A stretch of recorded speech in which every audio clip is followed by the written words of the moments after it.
morning. There we go, Jerry. Let's just get right into it as we're getting kind of backed up here.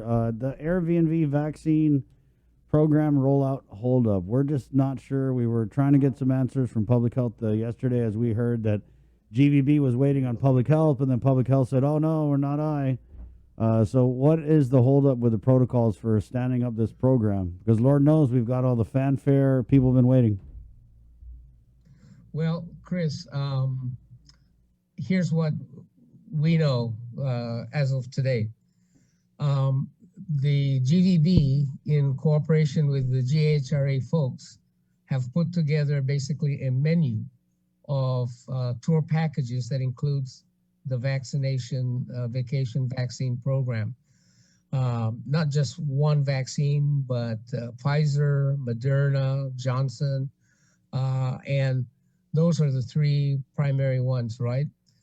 That's the first thing.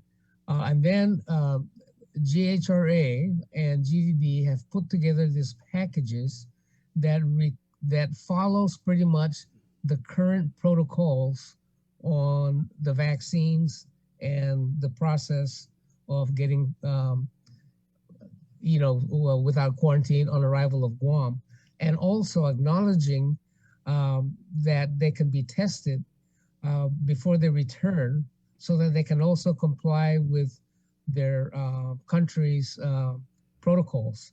So some kind of a reciprocal arrangement in that regard. But we're hesitant to, it's ready to roll out, but the last piece of this needs to be reviewed by public health, because the last thing we want to do is roll out a program, and if public health changes the protocol in midstream, as sometimes happens based on circumstances, it would totally nullify, the package that we've put together.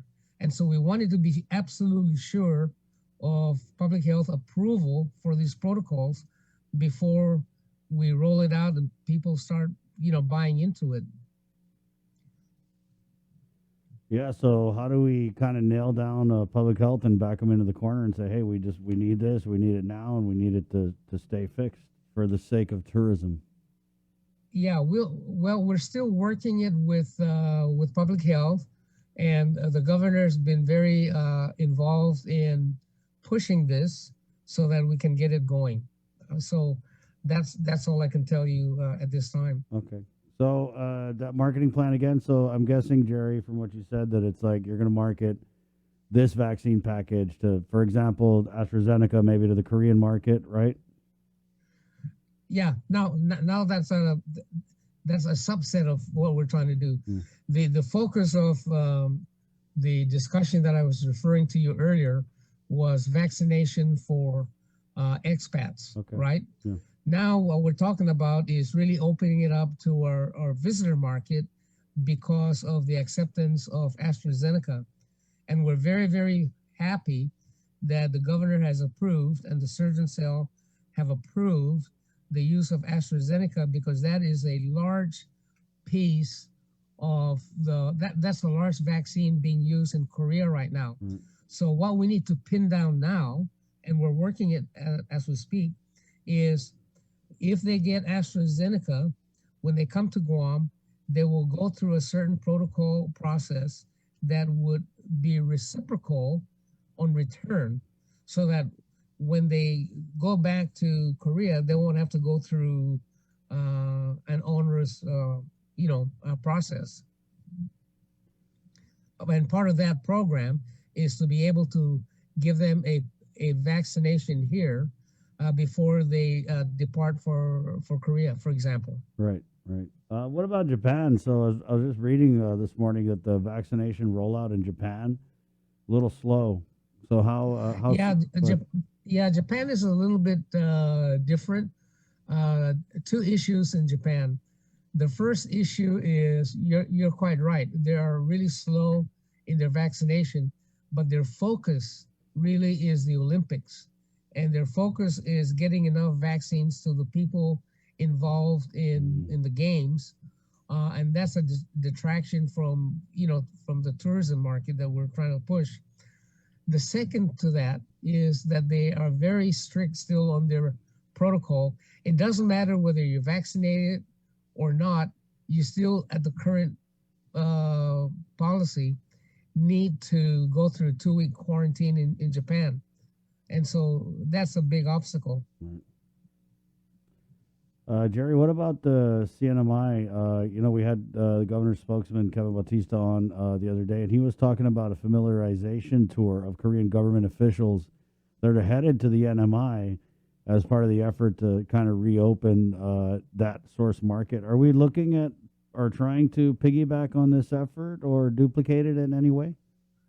Well, I'm not sure about the piggybacking part, but I do know that they have rolled out a number of incentives to stimulate that business, as we are as well contemplating on our own.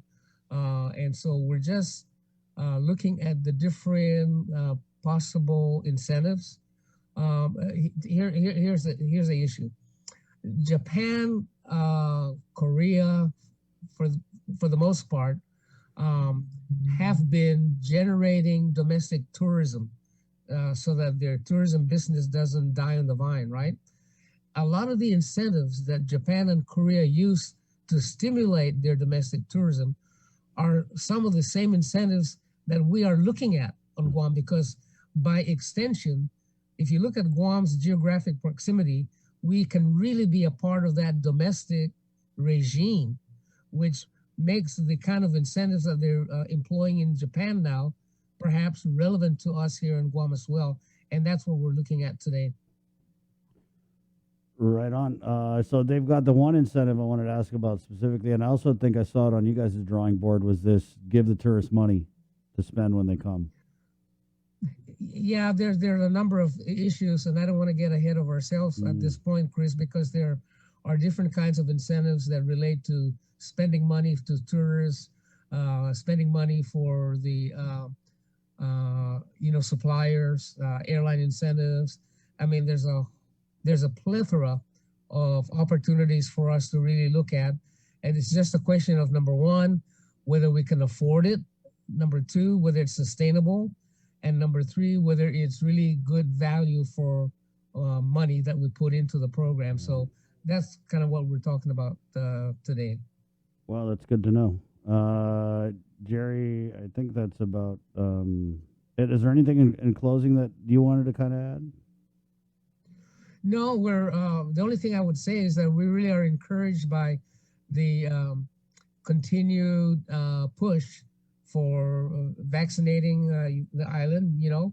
I understand that we have about close to 60% or roughly 60% fully vaccinated, and at least 80% plus that have at least the first vaccine. So we're on the right track, and I think I would just like to encourage people to continue participating in this program so that we can really get back to as normal a business as we can.